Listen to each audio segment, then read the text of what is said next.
हमारा अगर गृहस्थी में ब्याह हुआ है तो धर्म पत्नी मात्र सिर्फ पत्नी, पूरा चराचर जगत हमारी पावन दृष्टि। ऐसे ही जो हमारे लिए भोजन है वही भोजन है, कहा नहीं निषेध। जो हमारे लिए कर्तव्य वही कर्म है, अर्थात निषेध। अभी अभी सब ठीक हो जाए। हम लोग क्या होता है कि वो ढिलमिल होते हैं, बहुत ढिलाई रखते हैं, इतना तो चल सकता है, इतना तो चल। तो फिर जहां थोड़ा हम अपने दुश्मन को हाथ पकड़ा है तो पूरा घर वो खखोल डालेगा। ऐसे हम थोड़ा सा चांस दे देते हैं मन को भोगों की तरफ, तो पूरे हृदय को गंदा कर देता है। फिर लगता है कि यार मैं तो नहीं चाहता था ऐसा, कैसे हो गया? तो लगता है कोई करवाता है, फिर उस कोई को हम दे देते हैं कि प्रारब्ध है, देवता है, कुछ भी ऐसा कुछ नहीं, मूर्खता है। उस मूर्खता को, उस अज्ञान को हमें छोड़ना होगा। जैसे तुम्हारी रुचि नहीं है मान लो शराब पीने में, अब कोई पिला दे भला तुम्हें, और अगर रुचि है तो आप कसम खा के भी पी लोगे। अब हम लाख कसम खवाएंगे कि पाप है, सब है, तो आप मानोगे भी हाँ, लेकिन जहां आप दूसरे को गिलास लड़ाते देखोगे, लाओ यार बस। और अगर आपने निश्चय किया है वास्तविक हृदय से नहीं इसमें सुख नहीं है, तो आपको कभी कोई नहीं पिला सकता।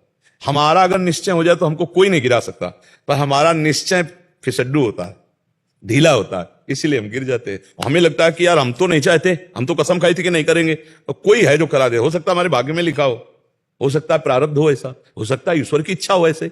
ये सब गोस्वामी जी इसीलिए कहा, सो परत्र दुख पावई सिर धुनि धुनि पछताए, काल है कर्म ईश्वर मिथ्या दोष। नहीं, बिल्कुल नहीं। ये मानव देह परम स्वतंत्र देह है।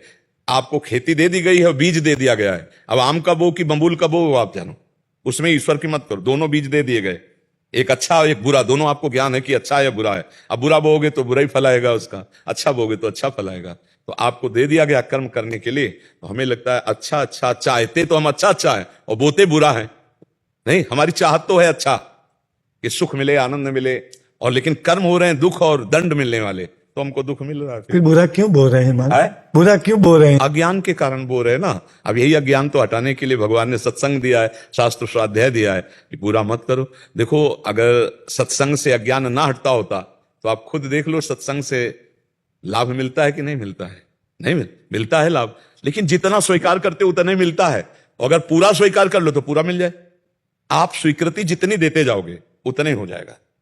आज से अगर आप नियम ले लो कि जो गंदी बातें मेरे जीवन में है, मर चाहे जाऊं, कभी नहीं करूंगा, फिर आपको कोई करवा दे तो हमें बताओ, किसी की ताकत नहीं।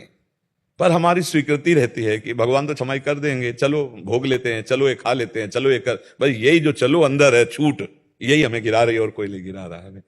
अगर हम अपने स्वरूप में आ जाएं तो फिर हमके कोई परास्त नहीं कर सकता, ये पक्की बात है।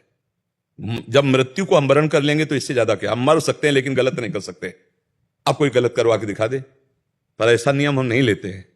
फिसड्डी स्वभाव रहता है, ढीला रहता है, तो जहां गलती का संयोग बना वहां हम फिसल जाते हैं, वहीं हम गिर जाते हैं कि यार हम तो नहीं चाहते थे, पर ऐसा कैसे हो गया। तुम चाहते थे अंदर से, ऊपर से बात थी कि नहीं चाहते, अंदर से चाहते, और आप अंदर से अगर ना कह लें तो फिर आपको कोई गिरा भी नहीं सकता। इसलिए अंदर से पक्का होने के लिए नाम जप करो, जो नाम आपको प्रिय हो, खूब अधिक से अधिक नाम संग्रह करो, बड़े धनवान हो जाओगे। इस लोक और परलोक सब जगह मंगल ही होता है जो नाम जप करता है। खूब भजन करो।